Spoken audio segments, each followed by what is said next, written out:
السلام علیکم DNN news کے ساتھ میں ہوں زہیر علی۔ آپ کو کچھ اہم خبروں سے آگاہ کرتے ہیں۔ رمضان المبارک کا آخری عشرہ جاری ہے، عید کی آمد ہے۔ میٹھی عید کی میٹھی خوشیاں منانے کے لیے جلال پور بٹیا کے باسی بازار میں خریداری کرنے کے لیے نکل آئے ہیں۔ ہر طرف شہری عید کی شاپنگ کرتے دکھائی دیتے ہیں۔ تفصیلات جانتے ہیں عاصم علی سے۔ جی عاصم علی، کیا تفصیلات ہیں آپ کے پاس؟ رمضان المبارک کا آخری عشرہ جاری ہے اور عید کی آمد ہے۔ میٹھی عید کی میٹھی خوشیاں منانے کے لیے جلال پور بٹیا کے باسی بازار میں خریداری کرنے کے لیے نکل آئے ہیں۔ ہر طرف شہری عید کی شاپنگ کرتے دکھائی دیتے ہیں۔ کوئی رنگ برنگی چوڑیاں خرید رہا ہے تو کوئی اپنے سوٹوں اور چادروں پر جدید مشینوں سے ڈیزائن تیار کروا رہا ہے۔ شہریوں کا کہنا ہے کہ حکومت کی طرف سے لاک ڈاؤن ختم کرنے کے اقدامات سے ہم بہت خوش ہیں اور اب ہم اپنی عید کی شاپنگ آسانی سے کر سکتے ہیں۔ لاک ڈاؤن کھلنے کی وجہ سے ہم بہت خوش ہیں، زیادہ ہم اپنی شاپنگ آسانی سے کر پا رہے ہیں۔ حکومت کے اس عمل سے ہم بہت زیادہ خوش ہیں، تاکہ حکومت پاکستان کی طرف سے لاک ڈاؤن ختم ہونے پر جہاں پر شہری خوش نظر آتے ہیں، وہیں پر دکاندار حضرات بھی خوش ہیں۔ جی حکومت سے اس کام تو بڑے خوش ہیں کہ انہوں نے لاک ڈاؤن کھولیا ہوئے تے سارے معاشی حالات جڑے نے وہ ٹھیک ہوندے جاندے ہیں۔ پہلے حالات بڑے ویک ہو گئے سن تے ہن بازار کھلن دے نال بڑے بہتر ہوندے جاندے ہیں۔ دکانداروں کا کہنا ہے کہ لاک ڈاؤن کی وجہ سے ہمارے معاشی حالات خراب ہو چکے تھے۔ اللہ پاک نے ہمیں روزگار کرنے کے لیے دوبارہ سنہری موقع عطا کیا ہے۔ جی عاصم علی، آپ ہمیں تفصیلات سے آگاہ کر رہے تھے، آپ کا بہت بہت شکریہ۔ ملک بھر کی طرح آزاد کشمیر میں بھی کرونا مریضوں کی تعداد میں مزید اضافہ ہو گیا ہے۔ مجموعی تعداد 195 سے زائد ہو گئی، جبکہ لاک ڈاؤن میں نرمی کا بھی آج آخری دن ہے۔ اسی حوالے سے مزید جانتے ہیں مظفر آباد میں ہمارے نمائندے شاہد قیوم سے۔ جی شاہد، بتائیے گا کیا تفصیلات ہیں آپ کے پاس؟ جی بالکل، ملک بھر کی طرح آزاد کشمیر میں کرونا مریضوں کی تعداد میں دن بدن اضافہ ہوتا جا رہا ہے۔ گزشتہ 24 گھنٹوں کے دوران آزاد کشمیر میں سب سے زیادہ 29 کیسز رپورٹ ہوئے ہیں۔ اس کے بعد مجموعی طور پر آزاد کشمیر بھر میں کرونا مریضوں کی تعداد 195 ہو گئی ہے، لیکن اچھی بات یہ ہے کہ اب تک 80 سے زائد افراد صحت یاب بھی ہو چکے ہیں۔ سب سے زیادہ آزاد کشمیر میں کیسز دارالحکومت مظفر آباد میں ہیں۔ آزاد کشمیر میں ہلاکتوں کی بات کی جائے تو اب تک صرف ایک شخص جس کی عمر 80 سال سے زائد تھی وہ کرونا کی وجہ سے ہلاک ہوئے۔ مظفر آباد میں کرونا مریضوں کی زیادہ تعداد کی وجہ سے آئسولیشن اسپتال جو بنایا گیا تھا وہ مکمل طور پر بھر گیا، اور اب وزیر اعظم ہاؤس جو پہلے قرنطینہ مرکز کے طور پر کام کر رہا تھا اسے اب آئسولیشن اسپتال کے طور پر فعال کر دیا گیا ہے۔ آزاد کشمیر کے انٹری پوائنٹس کی بات کی جائے تو وہاں پر باہر سے آنے والے لوگوں کے لیے مکمل طور پر پابندی ہے۔ لاک ڈاؤن کی بات کی جائے تو عید پر تاجران کے پرزور اصرار پر 3 دنوں کے لیے لاک ڈاؤن میں نرمی کی گئی تھی، جو آج رات 12 بجے ختم ہوگی، جس کے بعد ایک ہفتے کے لیے آزاد کشمیر میں سخت ترین لاک ڈاؤن کیا جائے گا، اور ایک ہفتے بعد اس چیز کا فیصلہ کیا جائے گا کہ لاک ڈاؤن میں مزید توسیع کی جائے گی یا نہیں۔ جی شاہد قیوم، آپ ہمیں تفصیلات سے آگاہ کر رہے تھے، آپ کا بہت بہت شکریہ۔ چاند ہوگا یا نہیں، لاک ڈاؤن کے ستائے عوام کو فکر ہے تو بس عید کی تیاری کی۔ تفصیلات جانتے ہیں ہمارے نمائندے سمیر ترین سے۔ جی سمیر، بتائیے گا کیا گہما گہمی ہے بازاروں میں؟ جی بالکل، کراچی میں بھی اسی طریقے سے عید کی تیاریاں جوش و خروش سے جاری ہیں۔ جہاں شہریوں نے لاک ڈاؤن کا فائدہ اٹھایا، وہیں پہ شہری بڑی تعداد میں عید کی تیاریوں میں لگے ہوئے ہیں۔ میں اس وقت موجود ہوں، کراچی واٹر پمپ کی مارکیٹ ہے یہ، یہاں پہ شہری جو ہے وہ عید کی تیاریوں میں مشغول ہے۔ اس وقت میں جہاں پہ موجود ہوں آپ کو دکھاؤں گا کہ یہاں پہ جو رش جو ہے وہ بڑی تعداد میں لوگ اپنے بچوں کے ساتھ آئے ہوئے ہیں۔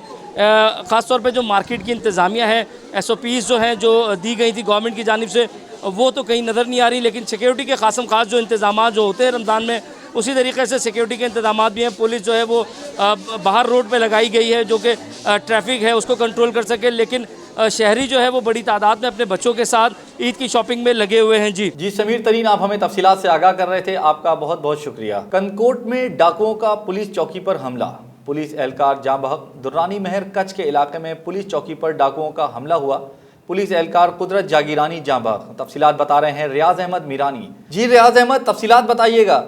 جی بالکل، یہ جو واقعہ ہے کنکوٹ درانی مار کچے کے علاقے میں پیش آیا ہے، جو کہ ڈاکوؤں نے پولیس چوکی پر حملہ کیا۔ حملے کے نتیجے میں ایک پولیس اہلکار جو کہ جان بحق ہو گیا ہے۔ پولیس اہلکار کا نام قدرت اللہ جاگرانی بتایا جا رہا ہے۔ جان بحق پولیس اہلکار کو کنکوٹ سول اسپتال میں منتقل کر دیا گیا ہے۔ مزید آپ کو میں بتاتا چلوں کہ کنکوٹ دورانی مار کچے کے علاقے میں واقعے کے بعد پولیس کا ڈاکوؤں کے خلاف فائرنگ کا سلسلہ جاری ہے۔ جی ریاض احمد میرانی، آپ ہمیں تفصیلات سے آگاہ کر رہے تھے، آپ کا بہت بہت شکریہ۔ کنکوٹ گاؤں بگن خان میں اچانک آگ بھڑکنے سے 3 گھر جل کر خاک کا ڈھیر بن گئے۔ متاثرین شدید گرمی میں کھلے آسمان تلے انتظامیہ سے مدد کی اپیل کرتے رہے۔ تفصیلات بتا رہے ہیں ریاض احمد میرانی۔ ریاض احمد، بتائیے گا کیا تفصیلات ہیں؟ جی بالکل، یہ واقعہ جو کنکوٹ کے گاؤں بگن خان میں پیش آیا ہے، جو کہ اچانک آگ بھڑکنے سے 3 گھر جل کر خاکستر ہو گئے اور گھروں میں پڑا ہوا لاکھوں کا سامان وہ بھی جل گئے ہیں۔ واقعے کی اطلاع ملتے ہی 3 فائر بریگیڈ گاڑیاں موقع پر ہی پہنچ گئی۔ جی ریاض احمد میرانی، آپ ہمیں تفصیلات سے آگاہ کر رہے تھے، آپ کا بہت بہت شکریہ۔ اب بات کرتے ہیں PIA کراچی سانحے کی۔ جائے وقوع سے اس وقت ہمارے ساتھ موجود ہیں سمیر ترین۔ سمیر ترین، بتائیے گا کیا تفصیلات ہیں آپ کے پاس؟ جی بالکل، میں اس وقت موجود ہوں جائے حادثہ پہ، جہاں پہ بدقسمت طیارہ جو ہے وہ ایئرپورٹ کی لینڈنگ سے پہلے جو ہے وہ رہائشی آبادی کے اوپر جا گرا تھا، جس پہ دیکھا یہ گیا کہ جو 98 مسافر اس میں سوار تھے، اس میں سے صرف 2 ہی قسمت سے جو ہے وہ بچ پائے ہیں، بلکہ اس کے ساتھ ساتھ اگر جہاز کے عملے کی بات کریں تو وہ بھی اس میں جائے حادثہ میں شہید ہو گئے ہیں۔ میں آپ کو بتاتا چلوں جو اس وقت میں جہاں موجود ہوں یہ وہ بدنصیب گلی ہے جہاں پہ جہاز گرا تھا اور طیارہ حادثہ جہاں پہ ہوا تھا۔ اب اس گلی کو جو ہے وہ سیل کر دیا گیا ہے، تحقیقاتی ادارے اس میں تحقیق کرنے آئے ہیں، اور ساتھ ساتھ یہاں پہ جو ملبہ اٹھانے کا جو سلسلہ تھا وہ جاری تھا۔ ملبہ اٹھانے کے ساتھ ساتھ جہاں پہ دیکھا یہ گیا کہ پاکستان آرمی، پاکستان رینجرز اور سندھ پولیس کے جوان جو ہیں وہ اس آپریشن میں کل سے اب تک لگے ہوئے ہیں۔ جہاں بات کی جائے ریسکیو اداروں کی تو وہاں چیپا اور ایدھی بھی اس کے ساتھ ساتھ اپنے کام کو سر انجام دے رہے ہیں۔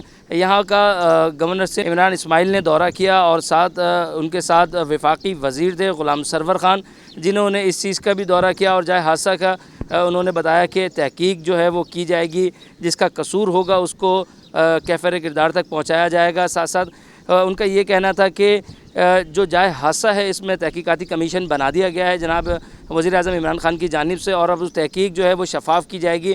جو بھی اس میں ملوث پایا گیا تو اس کے خلاف جو ہے وہ ایک کمیٹی بنا کے جس ڈپارٹمنٹ کا ہوگا تو اس کے خلاف جو ہے وہ انکوائری کرنے کے بعد اس کو کیفے کردار تک پہنچا جائے گا۔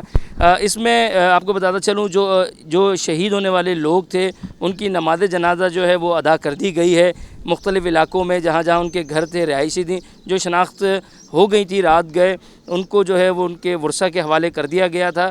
اب ان کی جو نماز جنازہ ہے وہ ان کے علاقوں میں ادا کر دی گئی ہے۔ سمیر ترین، آپ ہمیں تفصیلات سے آگاہ کر رہے تھے، آپ کا بہت بہت شکریہ۔ نیوز روم سے فی الحال اتنا ہی۔ مزید خبروں اور ان کی تفصیلات کے لیے وزٹ کیجیے ہماری ویب سائٹ dnnpak.com۔ ہمارے ساتھ رہیے۔